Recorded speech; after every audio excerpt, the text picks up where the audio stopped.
Hi everybody, MJ here. I'm trying to adjust my camera.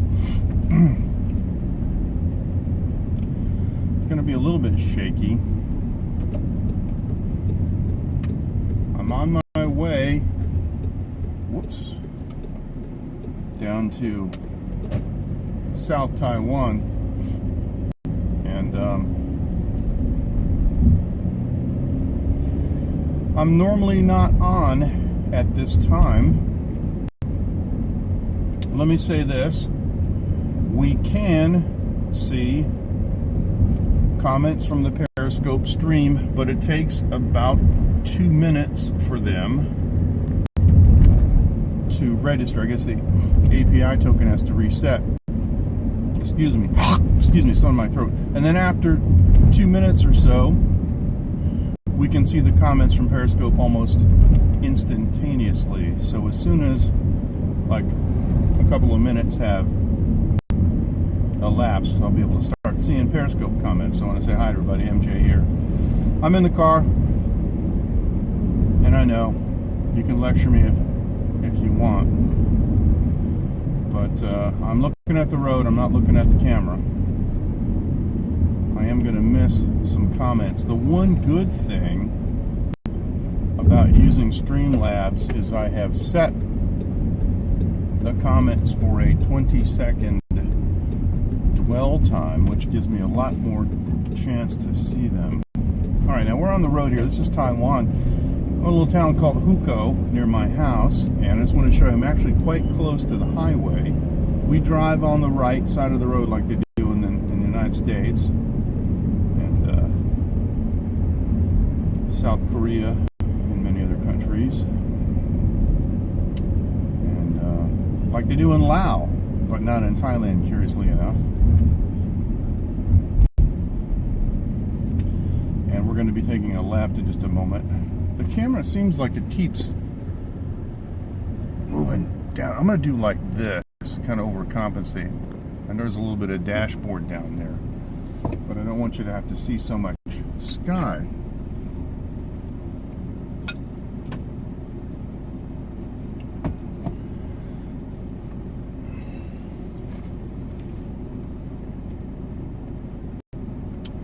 So this is the highway right up here. Oh, looks like we're going to start getting some rain. Now I've been using this kind of like a Rain-X brand, not brand, but like a Rain-X type product from Japan that works very, very well. I have 158 kilometers to go, and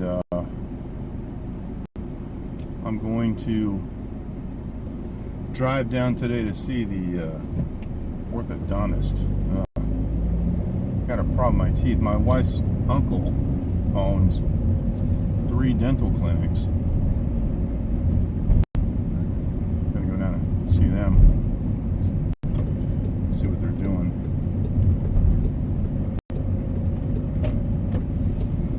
Let's make sure we're all set here.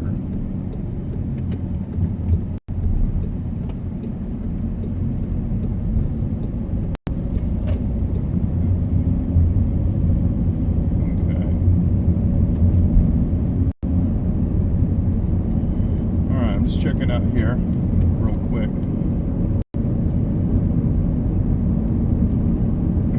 Yeah, we're looking good.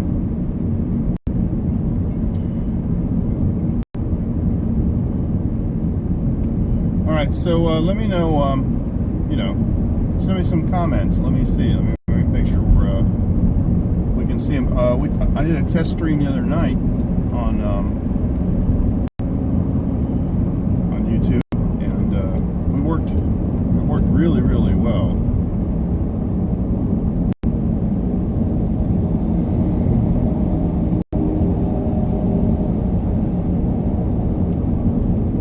I can see the comments on YouTube just fine. Alright, so far we don't have any comments, looks like. Yeah, okay, nobody has said anything, so I'm going to do a test here real quick using my second device, and then I'm going to stop.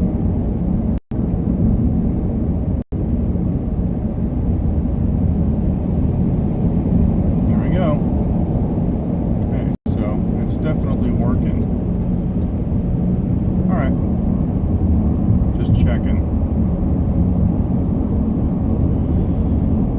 to concentrate on the road here.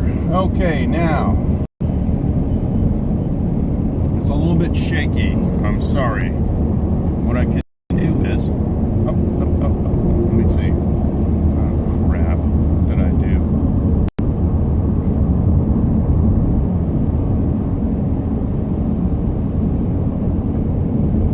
There we go. Oh, guy almost whacked into me there. Camera enhance. Stabilization on.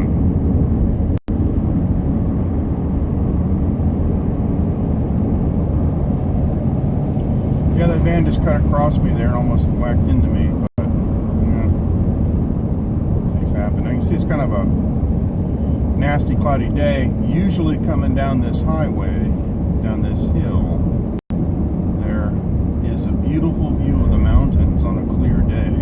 It's really quite worth watching.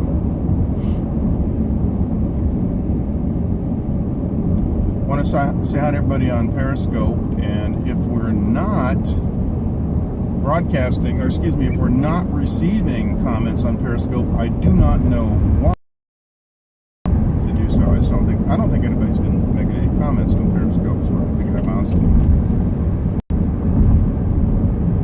It says that we got poor connection. Okay. Now we're okay. Had a little bit of a glitch.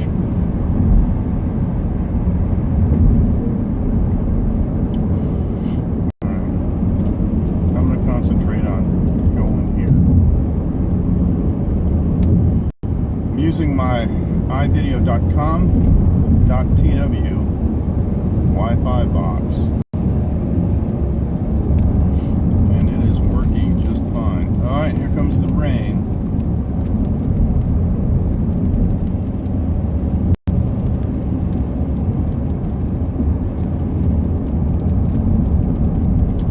Windshield wipers are on automatic.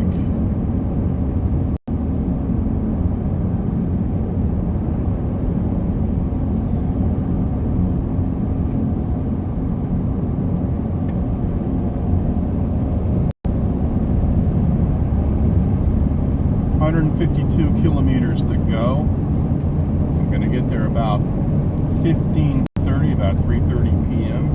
local time, and right now it's almost 2 o'clock in the afternoon.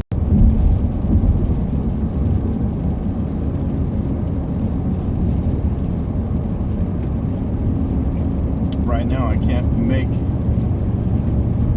much progress because of the slow speed. I'm allowed to go 100 kilometers an hour here, which is about 62 miles an hour, and right now I can only do like about 94 due to the traffic. It's bad. All right, let me see.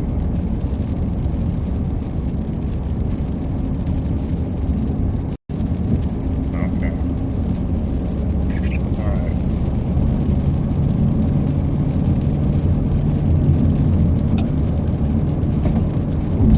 Before I left, I went to the store. Now watch, this guy's going to try to cut in.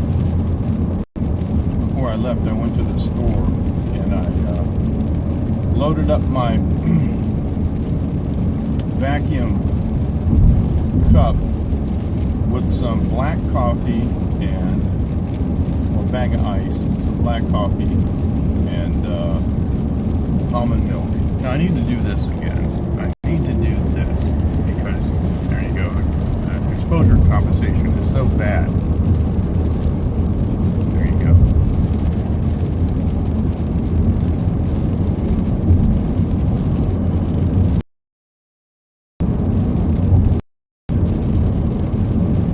I'm getting some kind of a notification from something else here. I don't want that. Yeah, okay. There you go.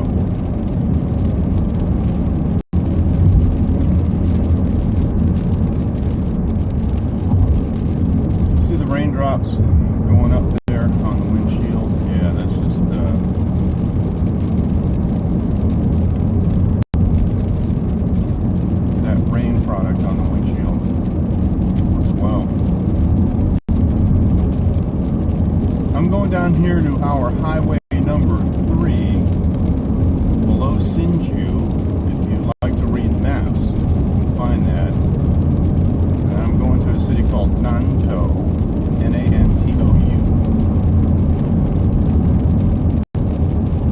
I like how it refocuses on the windshield though. That's interesting.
Setup is tricky with all these API tokens from the various services. We are streaming on YouTube and on Periscope at the same time. And it does require, cooperation from all the various services. Now I'm getting over here to the right lane because I'm going to be going to the Highway 3 exit. Freeway right there. Of course, I'm not driving like that crazy Audi in front of me. This is a problem. These slow, pokey guys. I don't get this. We're allowed to go 100 kilometers an hour here, but sometimes we just poke along here and they don't, Alright. I don't get this guy. I don't get this guy at all.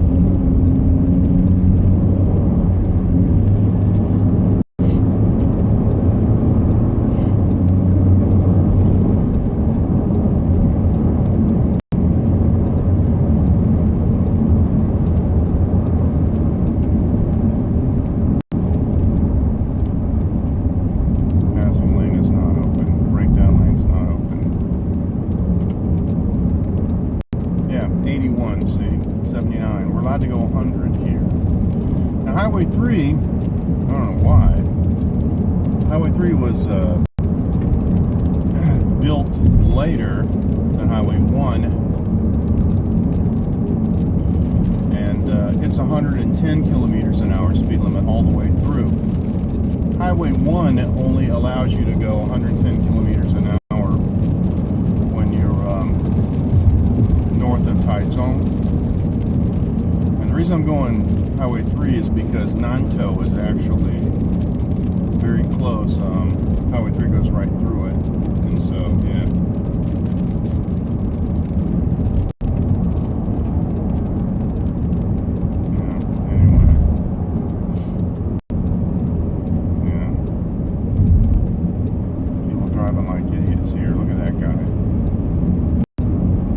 Yeah, I could have done that too, but I don't take chances. And here's why. The car's all smashed up. He hit something. I think he hit the triangle there at the exit. The car's all smashed up. I'm going to have to do something about that. I'm going to have to change the center of gravity on the phone or something. There you go. Now we're headed down on highway number 3, and not many cars in Taiwan, at least in the old days, have cruise control. This car's 5 years old and it does have it, but people just don't use it. And the funny thing is I'll be on the highway and I'll have, cruise control set on. Like right now, I just set cruise control, and you'll see cars that come up beside me and, speed up and slow down and speed up and slow down, and I know they think I'm doing it. I know they think I'm playing games. I wish I had a light on the back of my car, a little green light or something that would come on that said I'm, riding cruise. Because I think it's important that people know that.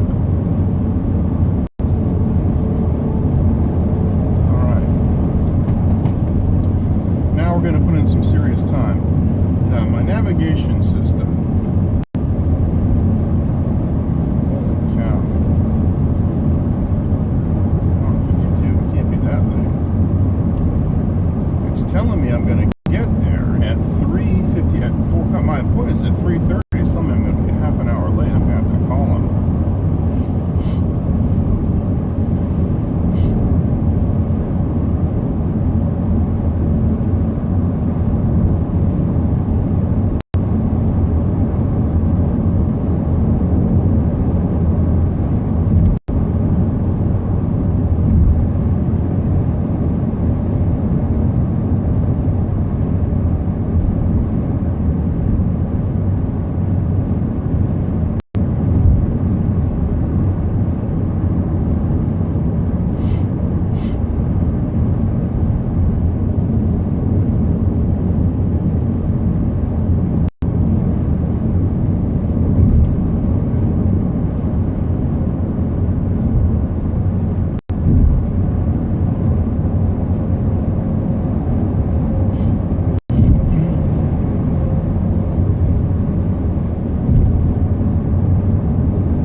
Smooth highway. We're going 111 kilometers an hour. Nice smooth highway. Now it's funny because there's something peculiar. When I bought this car, it's a Volkswagen Caddy. And there seems to be two kinds of drivers. That's one of them. Somebody that always wants to go faster than the speed limit. But you see how close he pulled in front of me. I mean, this is a wide-angle lens. He's really close. And, oh no. But there's a whole group of people that go about 5 or 6 kilometers an hour under the speed limit all the time. Now, here's what I noticed. When I got this car, I would set the cruise control on 100, because that's the speed. And I noticed everybody was passing, or lots of people were passing me. And I looked at the navigation system, and the navigation system has GPS on it, GPS speed, and I noticed it always said 96. When my car speedometer, and even the digital speedometer said 100, the GPS said 96. So I have 2 handheld GPSs plus a phone. Well, I checked with all the different GPSs I have, and they all said the same thing. So the chances of all other GPS units being wrong by the same amount in the same direction is astronomical. So it means that my speedometer is calibrated 6 kilometers an hour under speed, and I think that is a lame attempt at the government to limit people's speeds. Kind of like Jimi Hendrix used to complain to Sun Amplifier Company that when he ran the amp on 10, they kept blowing up. So they rigged the amp so the knob showed it was on 10. And the feel of the knob showed it was on 10, but it wasn't. He figured it out and stopped using them. So I set my speed by the GPS. And there's always a bunch of people, like these guys right here, on the right, that just are going like 5 under. It drives me nuts, especially because I like to use cruise control.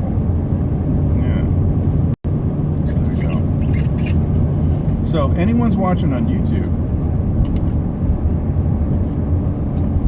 please send me a message. Let me know how you're doing, where you're viewing from, make sure that this darn thing is actually working.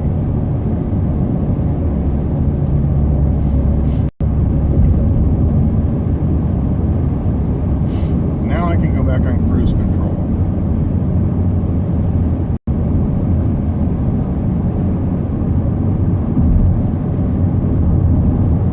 See this guy right here?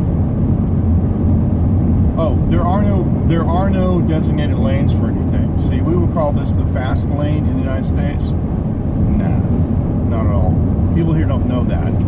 He's just cruising along at whatever speed, so I have to pass him. Chances are, if I flash my lights, he might not even notice, but if he does, he probably doesn't know what it means. I've only had, I don't know, maybe a dozen people in my life in Taiwan ever pull over out of the way because of flashing my high beams.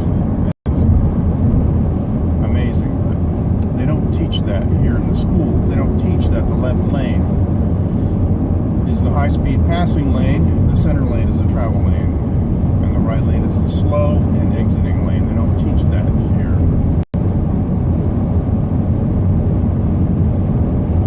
Off in the distance on the right, you can't really see because of the wide-angle lens. There are several wind generation machines, and there are a couple that are actually placed in the water out of the ocean.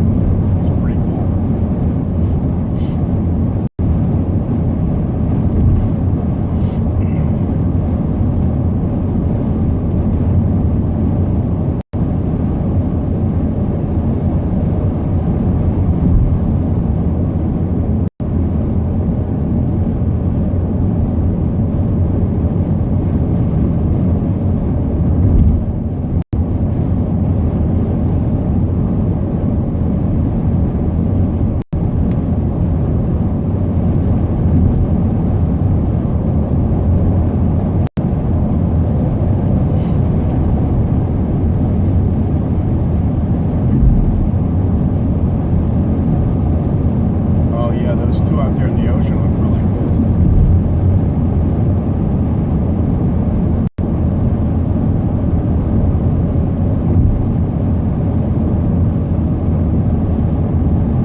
Comments are working.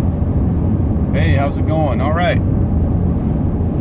Now, it's really hard for me to see who that is. I'm sorry, because of the distance. You know, the phone is from my face. I can't really see it that clearly, but I can see the comment. I just can't see who it is. I'm going to turn on my brightness. I don't care. Go ahead. Go ahead. Go ahead. Get out of the way. There you go. All right. Now I'm going to pop over here in the middle lane.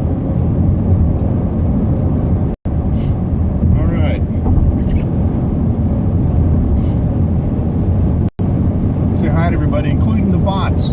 Yeah, the bots are welcome. Let's go back and block you guys later.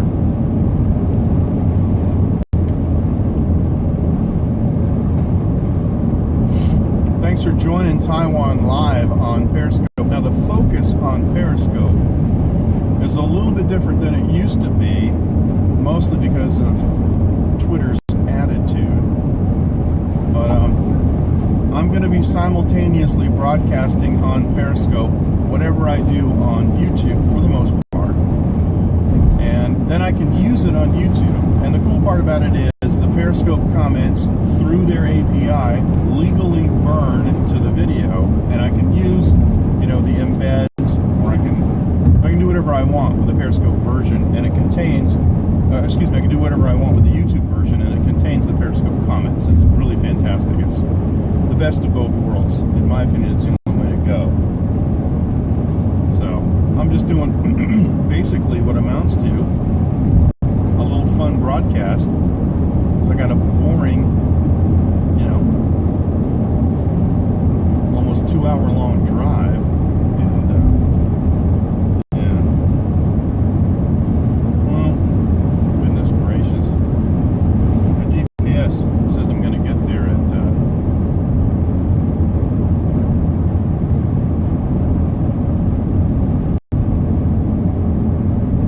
15:50. Gosh, that's late.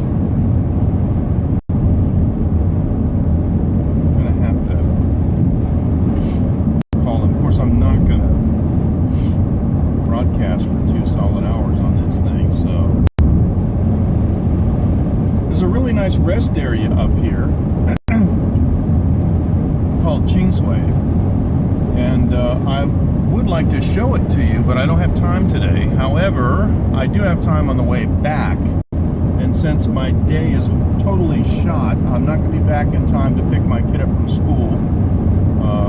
My wife's going to have to do that, and I'm going to be back so late that I won't be able to probably take them out to dinner. So maybe I'll stop at the rest stop, break out my gimbal, and do a stream for the rest of them. I don't know. They got an interesting fish tank that actually have this duck-billed fish in it, and also white and black sturgeon, which I wasn't really prepared for. So, right, for those of you on Periscope, we can see your comments as well as the YouTube comments, so feel free to say hi. Hopefully I'll be able to see them. I just can't see too clearly the name, who's making the comments, but I can read the comments because they're white letters on a dark background.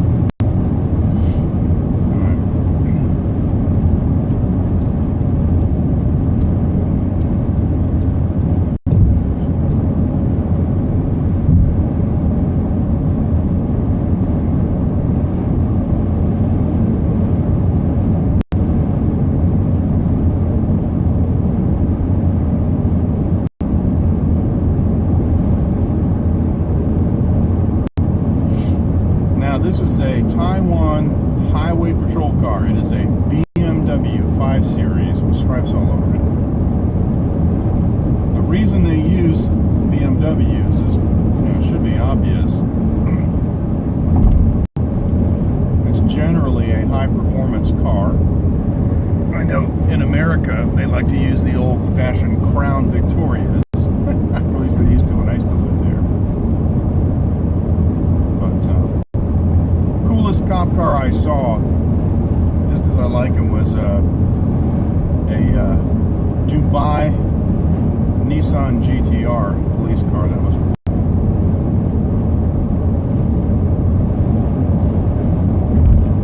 And we have frozen.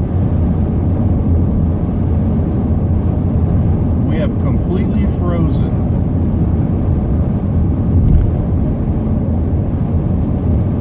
Let me see if I can stop. Okay, we're back. For some reason we froze and we stopped, but we're back. I don't know why.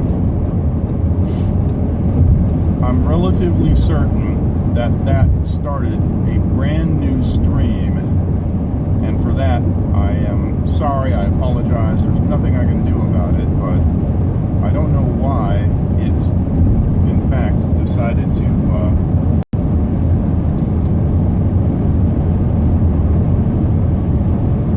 cut out. Now let me do this.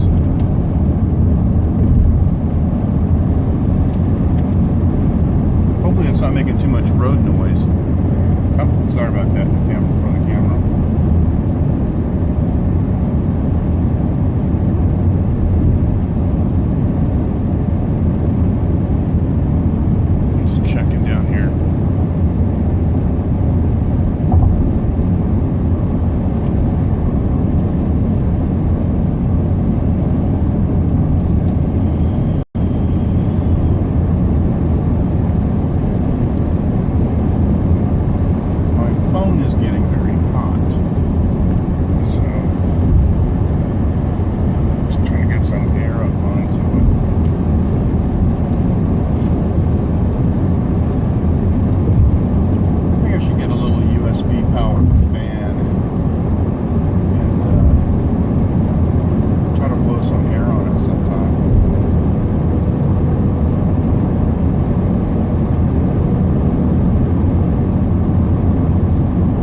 to start a new stream. For some reason, my Streamlabs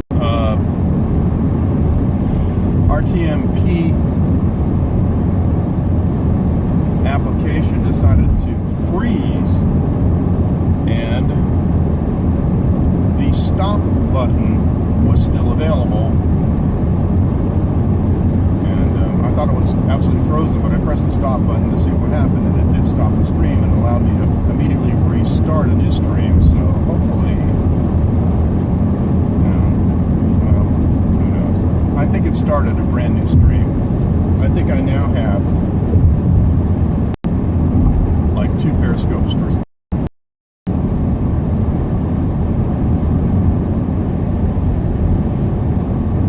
If you're interested in travel, sorry about the burps. I enjoy these kind of streams, showing things like highway life and so forth. Now it's interesting because a lot of Taiwan people don't know. Well, it's very mountainous and hilly, and they did some very ambitious engineering with the highway structure here.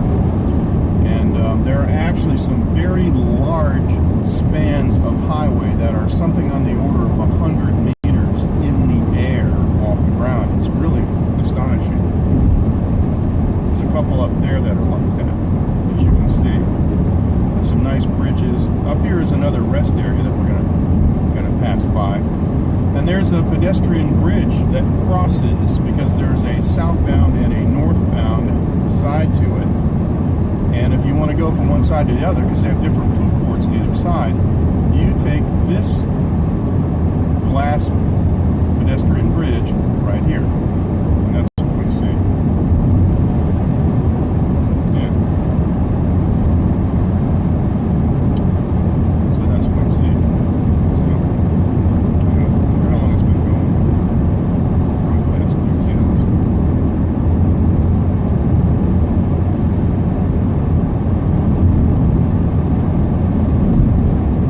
So let me say hi again. There it's going. There we go. Yep, Periscope comments are working just fine. I want to say hi to everybody.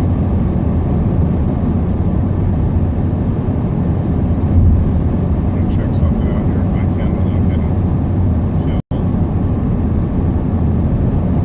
Yep, that started a new,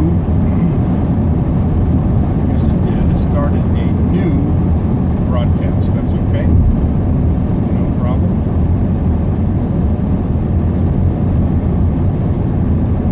There's a guy coming up on the far right playing Speed Racer. Yeah. And you know, most of the time it's not people who like are experienced. You know what I mean? And they're usually like in a, like that guy, like a Toyota Altis or something. They're just not very, I would say, skilled necessarily, or experienced in road racing. And yet they'll go like crazy, you know?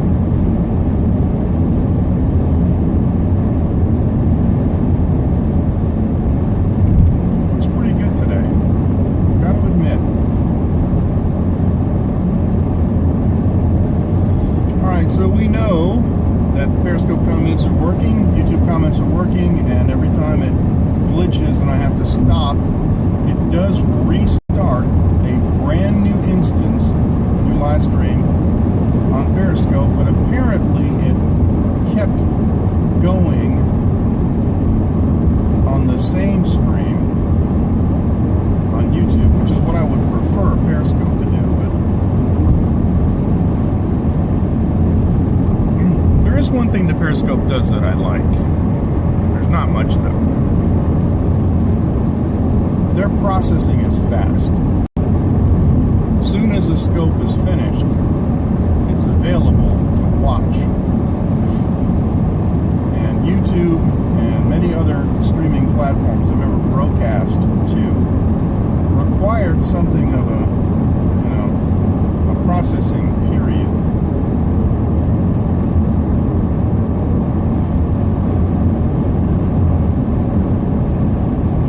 See that? I never would have passed, or I just never would have cut in front of somebody and passed that close to them. that guy to do that. They don't teach that kind of driving here in Taiwan. Taiwan driving licenses, well, the tests for the license is given on a track. They don't give you a road test. They're supposed to take you out on the road and teach you, but you have to take the test on the track, and it's completely unrealistic. And they don't really cover things like proper distances for travel on the highway. I mean, it's mentioned in the book, but they don't take you out on the highway and say, hey, you're too close, and hey, don't cut in that close, and stuff like that. In America, when I was 16 years old or 17 years old, whenever it was taking driver's ed, I mean, they showed us what happens to a driver who tries to beat the train at the crossing. And the next scene was, you know, EMTs with rubber gloves up to their elbows and rubber bib overalls taking what looked like barbecue pork out of the car, and it was, you know, what was left of the guy. Here in Taiwan, there's a book with a cute little bear that points to the gas pedal and points, you know, to the brake, and tells you what those two instruments do, but doesn't tell you what happens if you do something bad with them, you know. So anyway, there's a huge difference between knowing how a car operates and being a good driver. And here in Taiwan, the emphasis is on passing the test, and it's about operating the car but not being a good driver. So all the time, people cut in and do stuff, and they actually honk their horn to tell me, I'm cutting in front of you, and there's nothing you can do about it. These cars are a lot closer than they look on the camera. A lot closer. And these instances where you've seen people passing, you know, it's too close. Now here's a guy I don't get. This guy here, I'm going to flash him. He's going, I'm slowing down to like 90. What are you doing? Get out of the way. What did you do that for? Come on. Oh, what is he doing? See, he doesn't know this is the fast lane. Come on, get out of the way. You can go over now, but he's not. He's not going over. So I have to wait until I get clear of the other car. And I'm not. And he looks like he's playing games too. Look, I want to get out of this guy's way. I mean, I want to get him out of my way. Thanks a lot. What's wrong with you?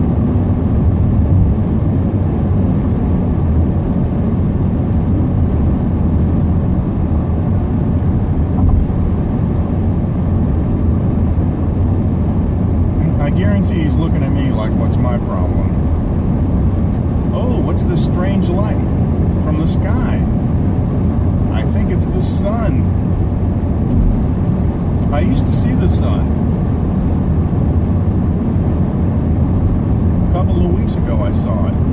But we've had torrential rains in South Taiwan, and some days we had 300 millimeters of rain. That's like a third of a meter almost.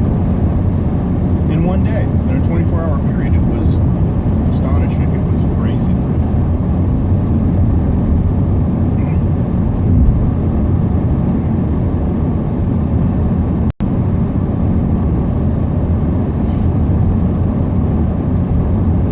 Can't believe we got no comments going. This is really funny. This shows me that streaming at this time, the afternoon here where I live, is not a good idea.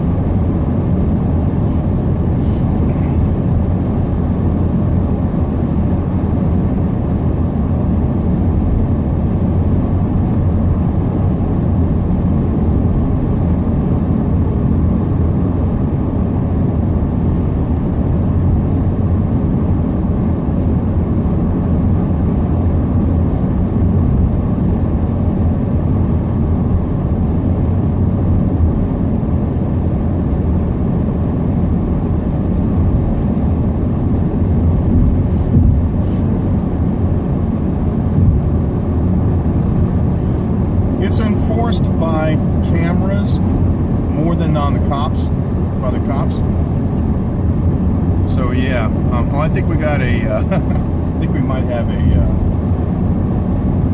bot here. They do have highway cops, you know, on the side, and they've got little cutouts, you know what I'm talking about, on the side of the road where they can sit, and oftentimes they're hiding around a bend. Sometimes sometimes I'll come around a bend and they'll have a radar gun, and what they do here is they really don't have to catch you. I mean, they don't like chase you down and give you a ticket. They just take your picture and mail it to you. Here in Taiwan, that's constitutional. You can do that. Oh, I got to pull out of the way. There's a BMW. Is it? It's a BMW coming up fast behind me. I want to let Speed Racer go by. Yep. Go ahead. Go get a ticket. It's really funny because we have a lot of what I call fake speeders. These are guys that drive dangerously, weave in all around, make complete total jerks of themselves, endanger everybody, and then the camera's up ahead and they slam on brakes and they're all nice and calm and peaceful like a lamb, and then they get out of the radar range of the camera and they split. Some of the local roads, like I was in Nantou a couple of years ago on a local road just off the highway, and it had like a 40 kilometer an hour speed limit, and a couple of days later I got a really nice, beautiful, high definition photograph of the back of my car. We can clearly read the license plate, and like a $20 ticket for violating the speed limit. But here it's enforced by cameras. You almost never see a cop go after somebody unless something's really wrong. Like every once in a while, it's really weird. You'll see a couple of cars get into like a road race, and it's usually like an Audi and a BMW, or it's a Mercedes and a BMW.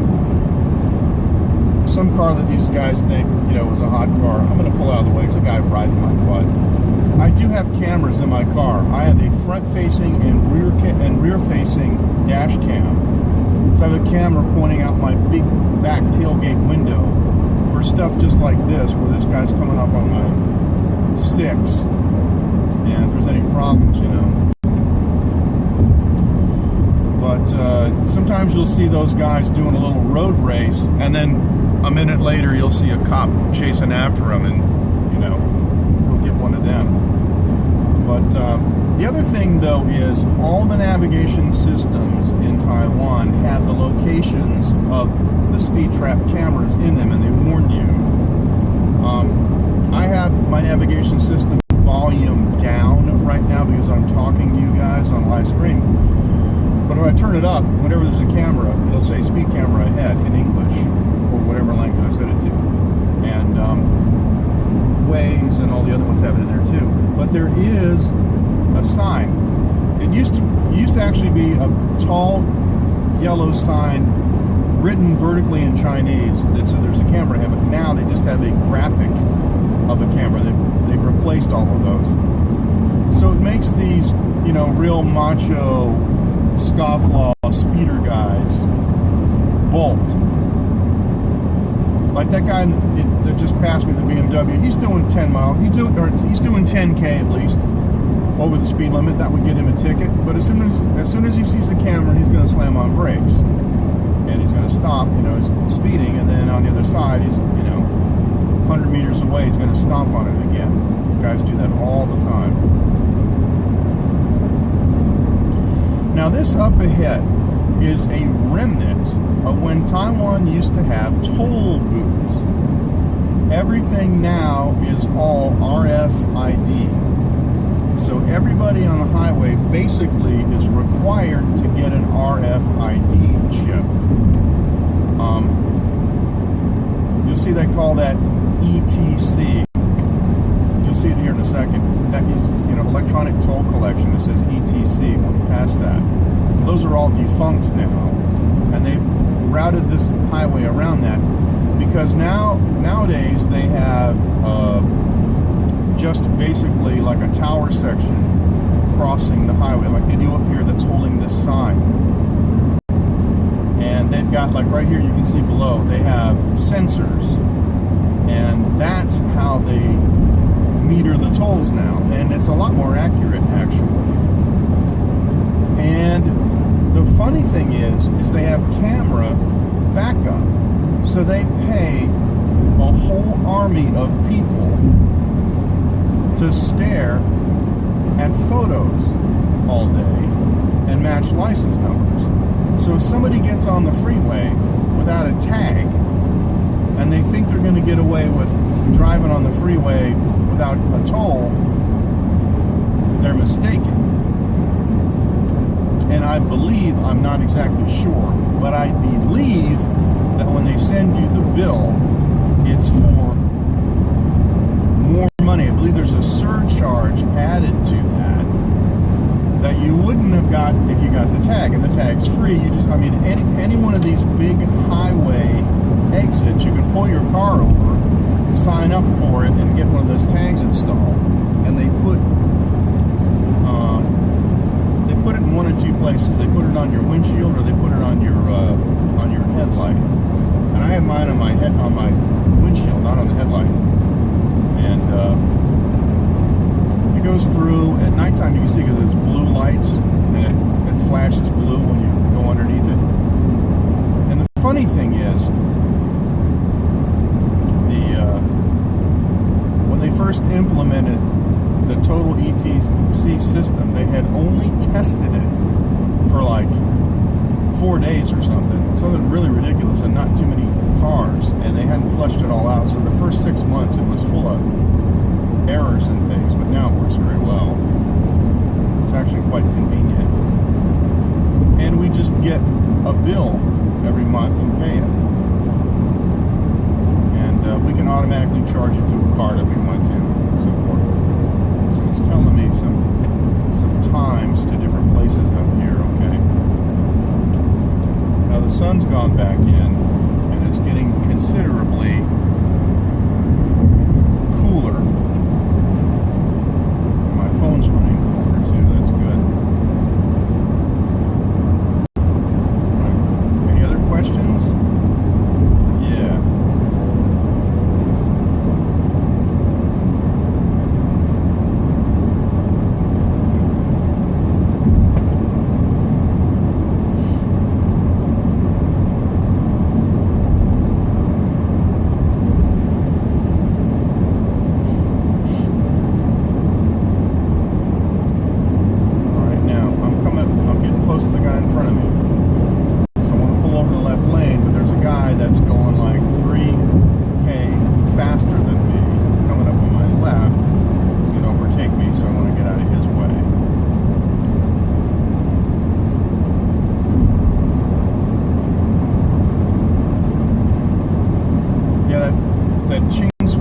Rest area that I told you about is only 6.5 kilometers away, but we don't have time to see it today. Now the cool thing is, there is a Taiwan highway app.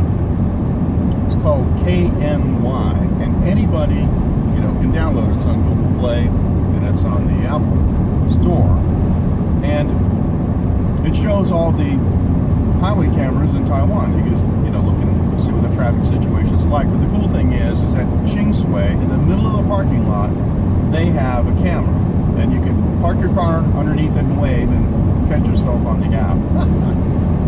I've done it a few times. There's another rest area called what's it called?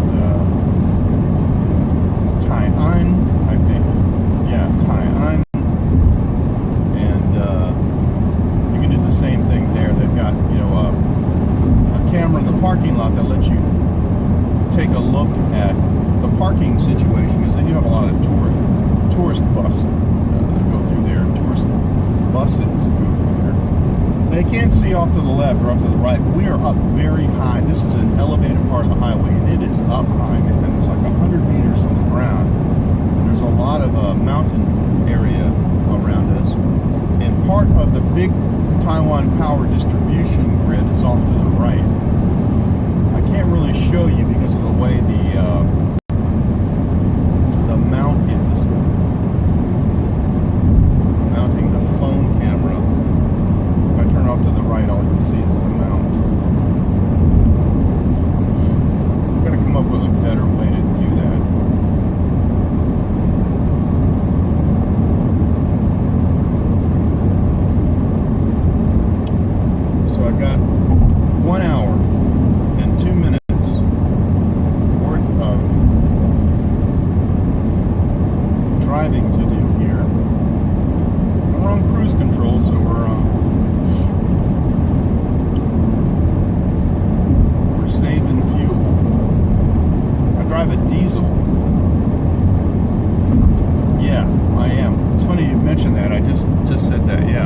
powered, yep.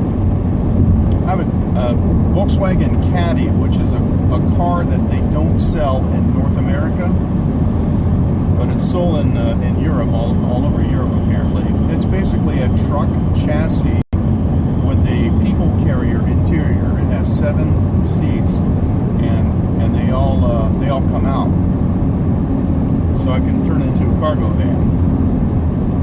And the back row is only 2 seats, so I can pop the back row out and have half cargo, but only lose 2 seats. It's great.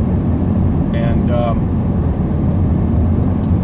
it comes in a 1.6 or 2.0, and I got the 1.6 because I couldn't see getting the 2.0. Didn't need it. It has a 7-speed double clutch DSG transmission, kind of like a sports car. And I've never really felt like I was underpowered for what it is. I mean, it's not. It's a family car. I don't need to go 0 to 60 in 5 seconds, you know. But it goes pretty quick. It goes 0 to 60 in about 8, which ain't bad. It's, you know, fast enough for me to pull out in traffic. And the computer gives me a readout. Like, right, we just went uphill a little bit. We're going uphill, but I'm getting about 9.5 or 9.5, 10.0 liters per 100 kilometers. That's how it's not miles per gallon, it's liters per 100 kilometers here. And it works out pretty well. I have a 60-liter tank, and depending on how I drive, if I drive on the highway, I can get more than 800 kilometers out of a tank, which means I can circumnavigate the entire island, which is really cool when you're on a trip.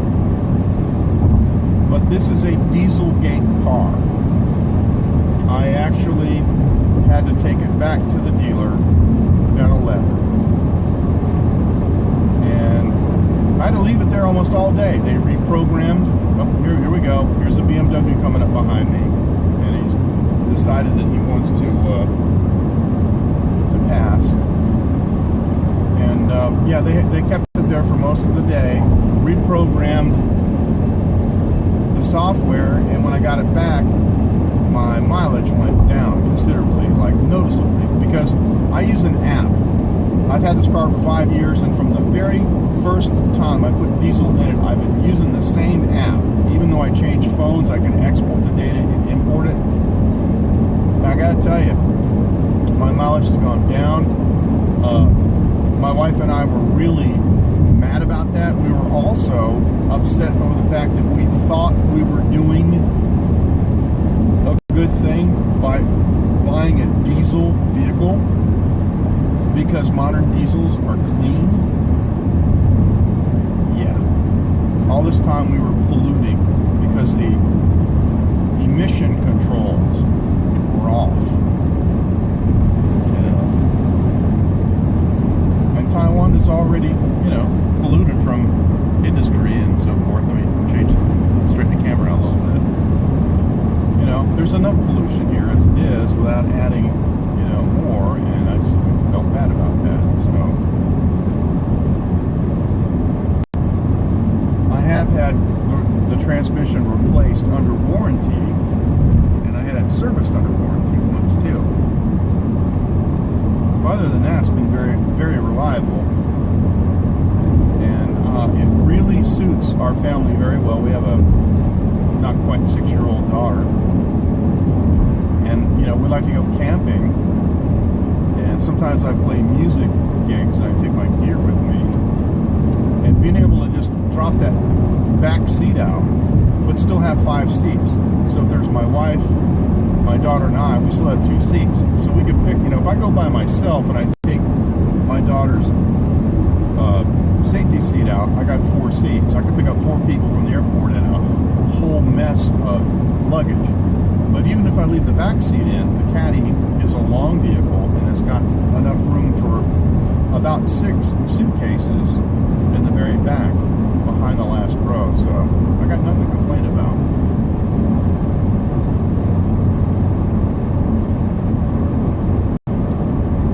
Powered, yep. That was a good guess. You may have guessed it by the sound of the engine, if you can hear it. see up here is part of, we're near Taiwan. Actually, we are in Taiwan City. And this is part of the huge power grid. They do stuff here you would never do in other countries. Look at these lines. These are high tension lines. Yeah, no, I agree. Look at these high tension lines. They cross the road, and they're a lot closer than they look. And some of them, you know, if you had a crane and it was cranked up a little bit, I have a feeling it might even strike off an arc. But look at these. Look at these towers. This is probably 50 kilovolts here. You know, I mean, it's based on the size of the insulators. These are major insulators on these towers. I agree with you 100%. It's cleaner now, and I'm okay with that. But it just made me mad that they, as we say in Chinese, you know, 他们骗我们. They, you know, they fooled us. They deceived us, and I guess is a better translation. They deceived us. And it was the deception, you know, that we don't like. Nobody likes being deceived. And I asked my wife if she'd buy a Volkswagen again, and she said no. But I gotta tell you, you know, we get the car serviced there, and we were looking at some of the new ones, and the new technology is really great. Some of the new designs. I saw a Tiguan with like a sport back on it, and it had paddle shifters. I was like, wow. Because often, you know, driving in the mountains, I've often wanted paddle shifters, you know, not because I'm trying to race, but it sure is convenient. You know, you want to downshift and upshift on these mountain roads. But I do have a sport mode on the transmission, and I find that, you know, it changes the shift point. So if I'm on the mountains, like when we're going camping, and I put it in sport mode, actually that works pretty well. Yeah. Yeah, well, here's the thing. I did have it, yeah, we got a bot here. This has got to be, these are Periscope comments, obviously, yeah, with the kiss on it. Yes, but I did have the transmission fail completely once. I was driving down the highway. I'm really fortunate. I had gotten up to full speed, 100 kilometers an hour. All of a sudden, I look at my talk, and it's revving like 4K, and I'm slowing down, and then the flashing wrench icon on the computer, you know, I'm like, uh-oh. I had no power, and I was able to just drift over to the side of the road and put on my flashers. So I turned the engine off to let the, you know, to clear the codes. And I restarted it, and it seemed okay. I put it in D, and it went like 1 meter and flashed again, and it quit. So I said, okay, so I called a tow truck. And they towed it. And they said, yeah, your transmission is burned up. Don't know why. And they replaced it completely. And another time, it was slipping. Now, the thing is, I come from a car culture. I'm from the U.S. I had a car when I was 16. I've been driving this car. My wife's never driven it. I got 111. Oh, wow, this is funny. My odometer says 111 right now. Wish I could take a picture. I've been driving, yeah, so all those kilometers I drove. I'm very familiar with the car. Went to the service center, and I said, the transmission's slipping. And I said, okay. And they took it out on the road, and they came back, and they said, no, it's not. And I said, yeah, it is. You got to trust me. Anyway, so they took it out on the road with me, and I said, well, drive it over here on this hill, and then he did. No, it's a DSG.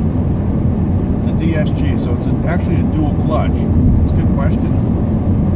So I said, drive it on the hill, and he drove on the hill, and then he felt it slipping. He goes, okay.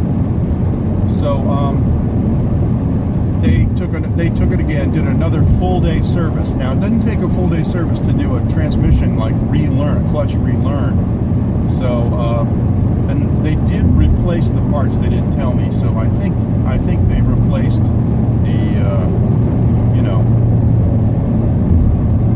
the clutches. That's what I'm trying to say. I think they replaced the clutches. And So now the transmission being replaced under warranty, its warranty now is lasting longer than the rest of the car. The 5-year warranty has expired, but I still have a warranty on the transmission. Engine's been fantastic. It's a 4-cylinder, 1.6. It's got tons of torque, and there is a traction control button on it. So if for some reason you were stuck and you didn't want, any torque limiting, you could press that button, but I don't see why you would. I know there's some instances where you might want to do that, but I love the cruise control. I haven't had my foot on the gas for the last hour. It's great. Now this is one of those areas I was telling you about.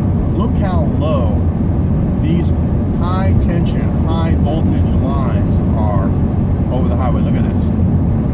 Look at this. Wow. Yes, they do. Hey, Rob, how you doing? Good morning. Nice to have you with us. I see that you're on YouTube. Thank you. Yes, they still sell diesels in Taiwan, and people still build them, but or still buy them. But the interesting thing is, my wife and I. It's funny you mention that, because about 3 weeks ago we brought our car in for service, and we were looking at the new diesels, and one of them had the filler door open, and there are 2 caps on it now. There's the regular diesel filler cap, and then there's a blue, smaller cap. So we asked the guy, what's that? And he said, that's for this new additive that you add to the diesel fuel. And the computer adds it. It's a separate tank, but, it's under the same filler door. So we said, what does it do? And they said it completely eliminates the diesel smell and negates a lot of the emissions. So the funny thing is while we were there, inside the showroom, there was a Passat parked in a certain place that he had to move up, just, maybe 4 or 5 meters away from where it was. And he started the engine and moved it up, and there was absolutely no odor whatsoever from that car at all, from the engine being running. So that's not usual for a diesel. You couldn't do that with this one. You'd smell it, it wouldn't smell bad. The popular cars are the it's the Camry. The most popular Toyota is the Camry and the Wish. A lot of times they use the Wish here in Taiwan for taxis, but there are so many Camrys. The other one is the Altima, and there are a lot of BMWs and Mercedes. All my German friends that come to Taiwan say that there are more Mercedes and more BMWs on the roads in Taiwan than there are in Germany, which is amazing. Volkswagen is viewed as kind of like Toyota here. It's an import brand, but it's not like a status symbol. What is becoming more popular here and is viewed as an upscale brand, and I think rightly so, is Audi. And they do have Audi R8s here. I've seen several. We have the Nissan GT-R in Taiwan. I've seen about 8 of them. A lot of Nissan cars. We have the Nissan Quest, which is a van, and the Nissan Serena also. But a lot of Nissan SUVs, a lot of other SUVs too. We also have Hyundai, however you want to say it, the Santa Fe, and the iX models are very popular. But they do have models of cars here that I never saw in the United States. Of course, it's been a long time since I lived there. But like for example, you would never see like a Daihatsu in the United States, for example. But yeah. There's a Volkswagen van getting ready to pass me here, and this is what, a Caravelle? Yeah, it's a Caravelle. That's a TDI Caravelle, black. Of course, he's speeding. Okay, I gotta watch what I'm doing here, because I got 52 kilometers before I have to take an exit.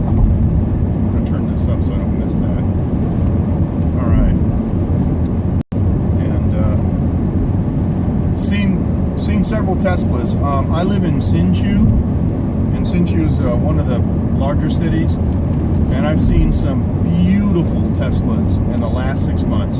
Yeah. I don't know about charging. There is a Tesla dealership in Taipei. And I was at a boat show in Kaohsiung a couple of months ago that I did stream on YouTube.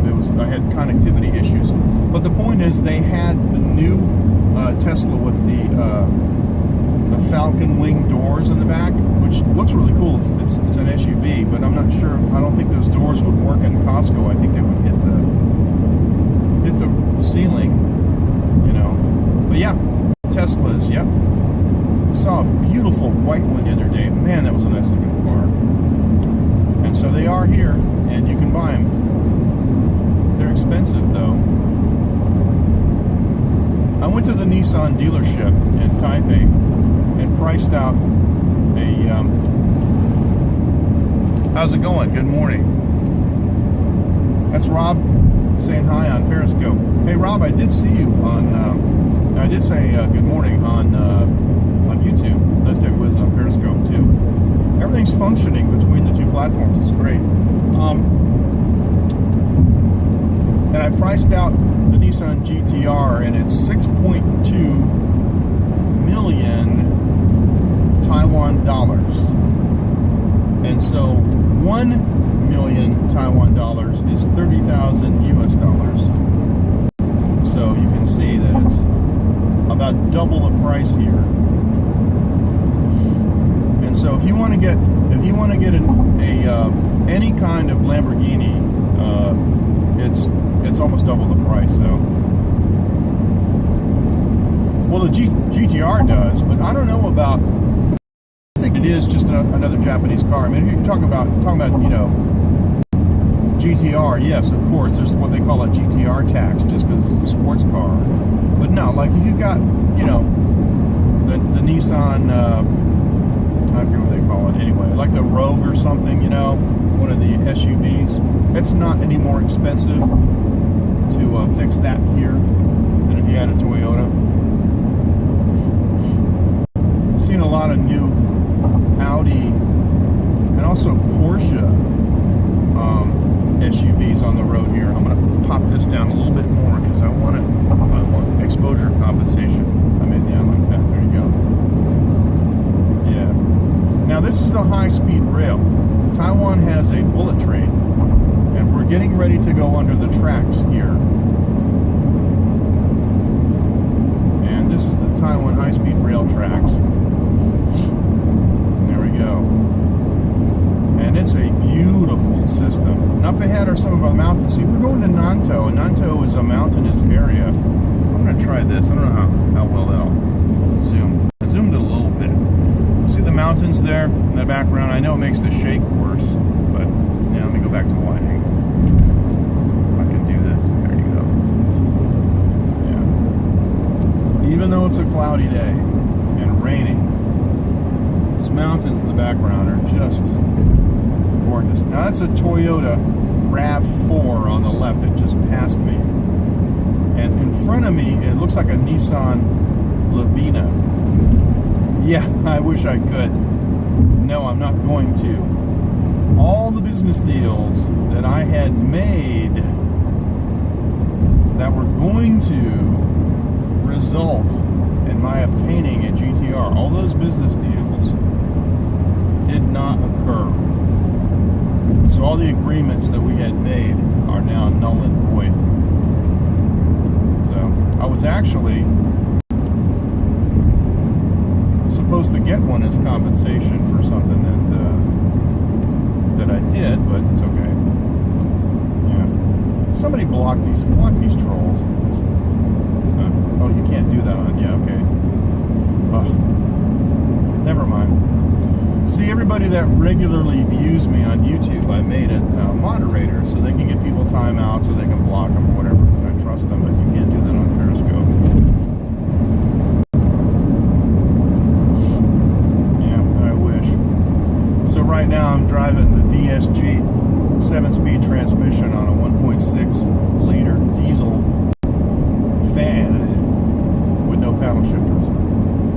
but it does have, plus minus shifting. I can throw the shift lever over to the right and get into manual mode. I don't use it very often.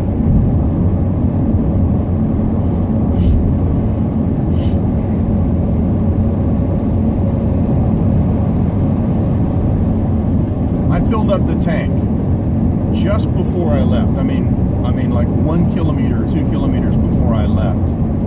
And I've gone 124 kilometers, and the needle on the gas gauge hasn't moved yet.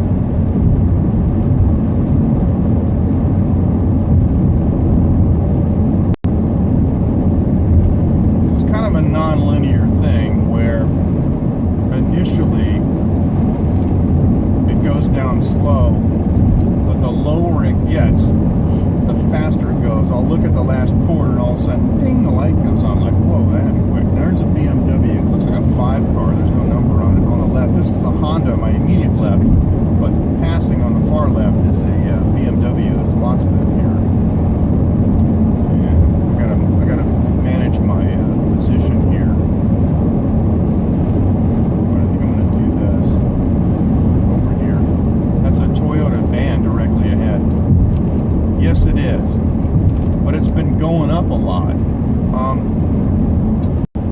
Right now, the exchange rate is $1 US to about 30.6 Taiwan dollars.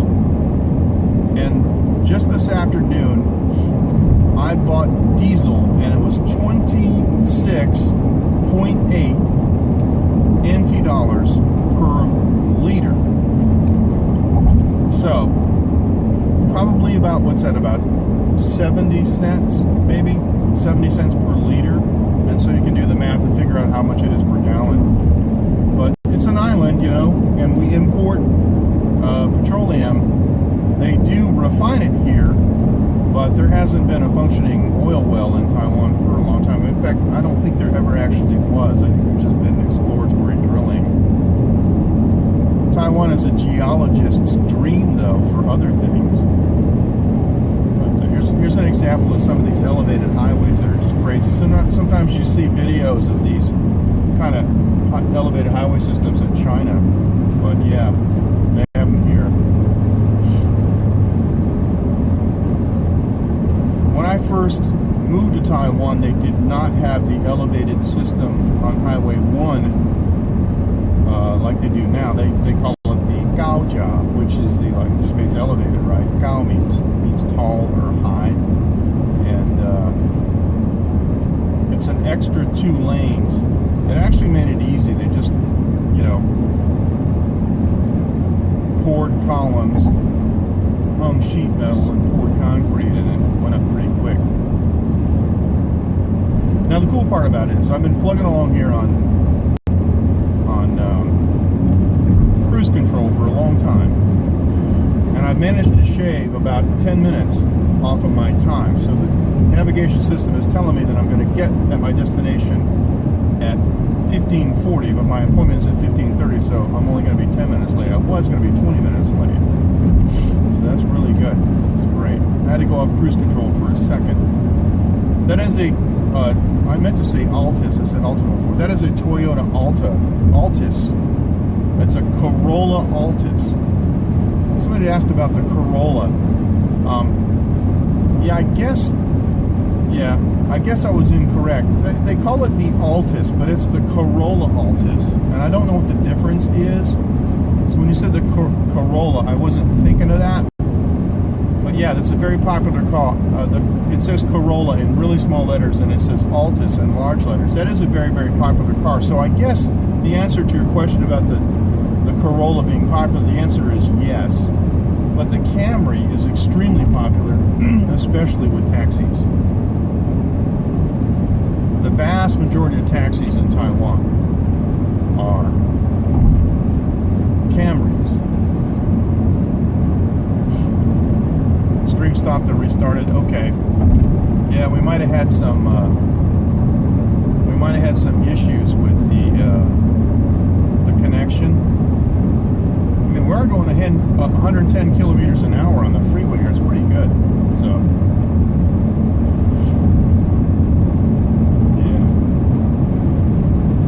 Bernardo. How you doing, Bernardo? How's it going? All right. The old gang is starting to show up here. Of course, it's really, really late in the United States. Rob, what are you doing up so early, by the way? And I think it's an inconvenient time in Europe, too.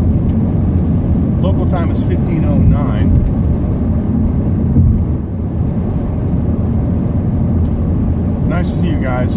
Welcome on Periscope. Glad to say Periscope and YouTube comments are functioning great, and I boxed them in, as you can see, and I don't think it really, I see. I don't think it really interferes too much with the stream. Do you guys think that the way the comments are presented interferes with the stream very much, you know, with the viewing of the stream? And do you think the dwell time is too long? I thought I had it set for 20 seconds. I guess it's 15. Breakfast time. Yeah, there you go. And we're talking about German cars earlier and how many of them there are here in Taiwan. Okay, cool. Thank you. Toyota Vios, whatever you want to call it, which is kind of what Sony calls some of their computers. What is this guy? This is a Hyundai over here. Hyundai Getz. Yeah. This is a Honda Fit. And those are annoying, and I'll tell you why. Because they got paddle shifters. And so it empowers the drivers to think they're driving a race car, and they do all kinds of goofy, dangerous stuff on the road. A lot of Honda Fit drivers give me fits. I'm glad they call it the Honda Fit, because that's what it does. It gives you a fit. Now up here is one of Taiwan's interesting suspension bridges. Taiwan is known for really interesting, forward, and almost bizarre designed bridges. It's hard to see now with the foliage, but we're going to pass under another one. The bridge designers here are really cool. They've done some really cool stuff, and this is kind of a normal, everyday kind of span they got. Lots of those things. And of course, Taiwan being like the LED capital of the world, a lot of them are lit up at night with LEDs. Now up here is a sign telling me some times. Okay, so it says to Busan, it's 12 minutes. Okay, good, because that's where I'm going. The sign on the left here says Busan. You see it? You can see it probably too fast. That means Bamboo Mountain in Chinese. And that's where I'm going. And what I'm going to do here is, when I take the exit, I'm going to sign off because I'll be navigating in local traffic. And more than likely, they're going to call me. They're high, man. They're very high compared to the States. They recently went up. I did some comparisons about a year ago, and it's around $4.25 a gallon here. But it doesn't stop people at all. You know, Taiwanese got money, and it doesn't stop people from driving at all. Gasoline is still viewed as cheap, although people complain about it, but they complain about everything. But it doesn't have any impact at all. I've never heard anybody ever say, oh, well, that's so far away, I can't afford the gas. You know, those kind of things. Diesel's the cheapest, but it has gone up a lot. Like I said, it was 26 today. Last year at this time, it was 20. So it's gone up 6 NT.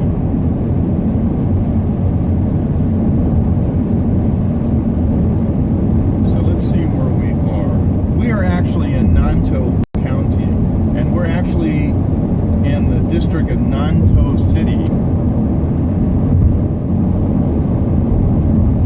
I wish you could see off to the right. I really can't do much about this, but it's really a pretty cute little area. Big mountains in the back. It's nice. It's Zhongliao up there, and there's a place called Mingjian, which was the site of an absolutely terrible earthquake in 1999. The They call it 921. The U.S. is 911. It's a totally different thing, but Taiwan has 921. Totally different reason, but devastating earthquake. Thousands of people lost their lives. And there's actually a collapsed junior high school that they have left just the way it is and made it into a museum. And Mingjian has an artifact that's still left from the earthquake called the tilting electric tower. And if you do a search, you can find my blog. Thank you. Where I went there and did a video before we could do live streaming from mobile phones. I did a video and took a lot of photographs and documented it. But there's an area that they show the rail lines got severely twisted. There's a huge hump now in a parking lot that wasn't there before, where the ground uplifted, and they had an electrical tower that tilted 23 degrees. I think it was 23.5 degrees. The ground liquefied and then re-solidified. And as a broadcast engineer who spent a great deal of my life around towers, it is creepy standing next to a tilting tower. It is unbelievably creepy. And so, yeah,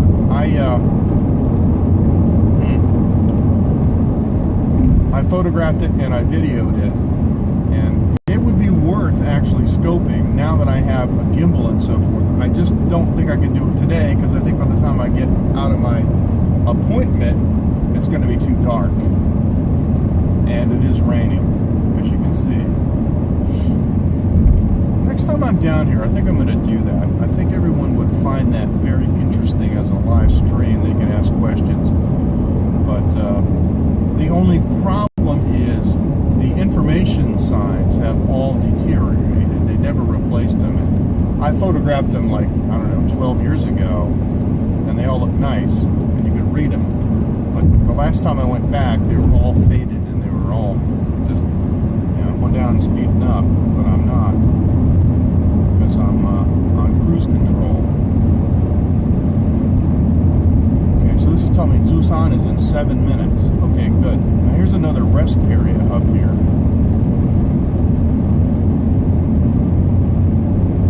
I'm sorry, no, that's a truck. No, that's a truck way station. I read it wrong. Oh, big temple up here on the left. You really can't see it. It looks like it's a pagoda style. Gosh, I'm gonna have to photograph it sometime. Really interesting. That is definitely Buddhist. It's not Taoist. All right, so how we doing, guys? We're still on the air. Still shows that we are streaming.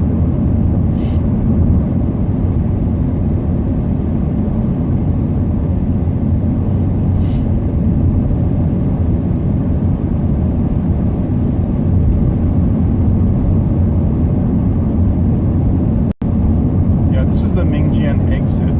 If I was to show you the tilting tower, I would get off here at this exit, and it's only a couple of kilometers up the road. Alright, I need to pull over here.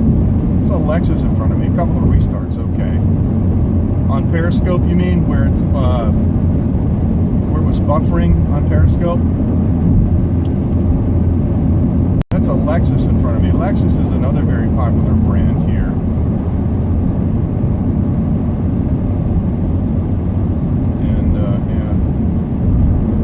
Okay, yeah. Alright. Well, that's to be expected, yep. It's Mingjian exit. Busan is dead ahead, is where I'm going. Well, actually, I'm only going to be 7 minutes late now, according to the GPS. This is going to be good. I know what's going to happen. They're going to call me. So, they're not going to call me now. They'll call me like at 3:30. And they'll ask me where I am, and I'll just tell them I'm on the road, and I'll be there in just a minute. So,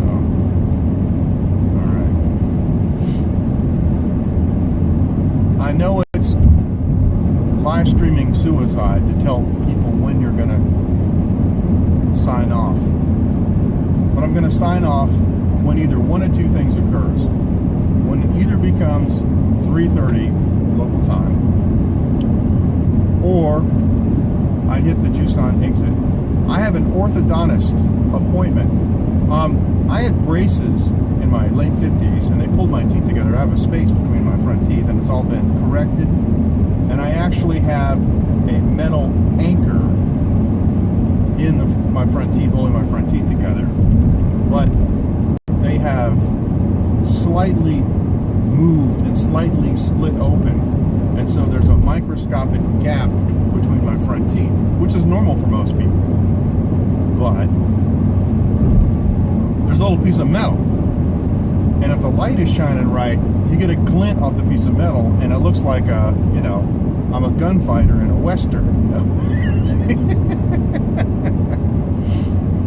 And so they're going to do, it's not coming apart, but here, sometimes when I say yes, there's like a little whistle, that shouldn't be there.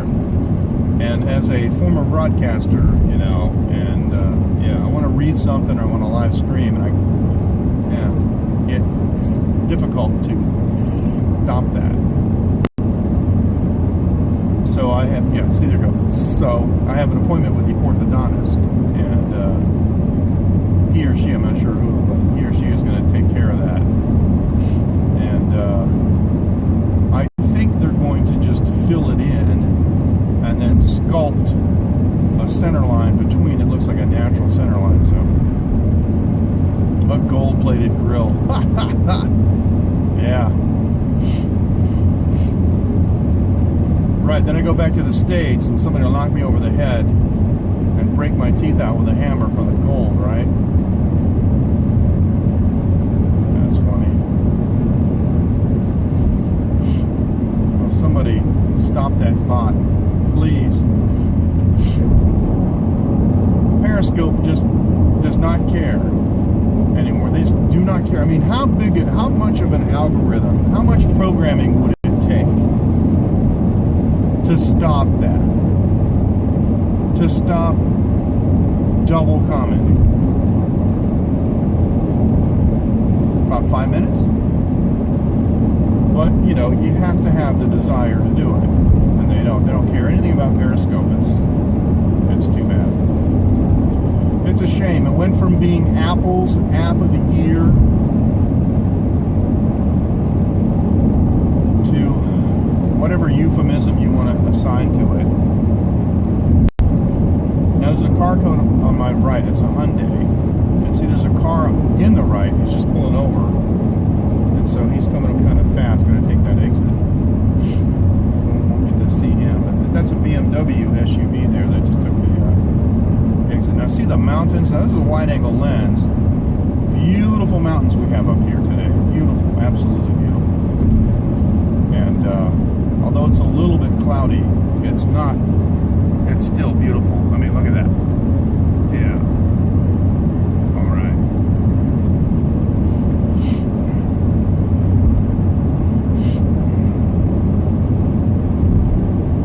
So I don't know how long this is going to take. I don't know what they're going to do, because when they put the anchor in, it's kind of like, have you ever seen those documentaries on how the Egyptians and some other cultures around the world hooked their stone monuments together?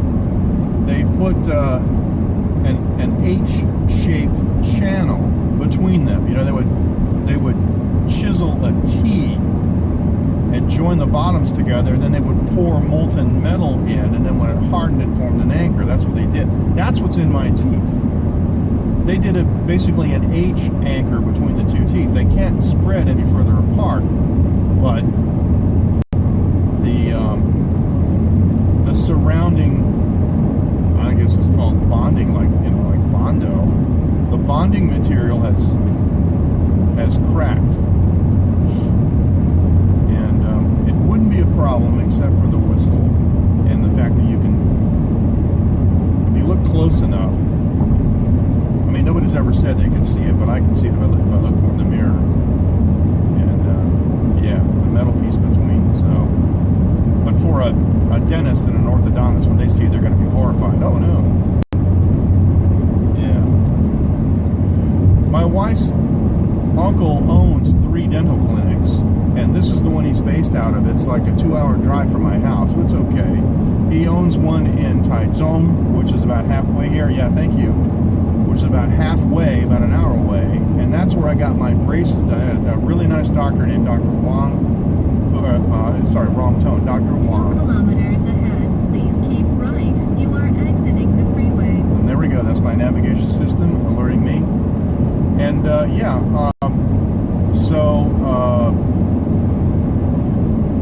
he did my braces, and really high quality work. There, guys are really good. And I had my braces on for 2 years, and it was terrible. I should have done it in my youth, but I was a professional singer. I didn't want to do it, and I didn't take it, you know. And so, yeah, I didn't do that. So, yeah, like that. Anyway, should have done it in my youth, but I didn't. So I recommend to anyone who's thinking about getting braces, don't wait until you're in your 50s. Because the first meal that I had after that was just agony. So here's the exit we're going to.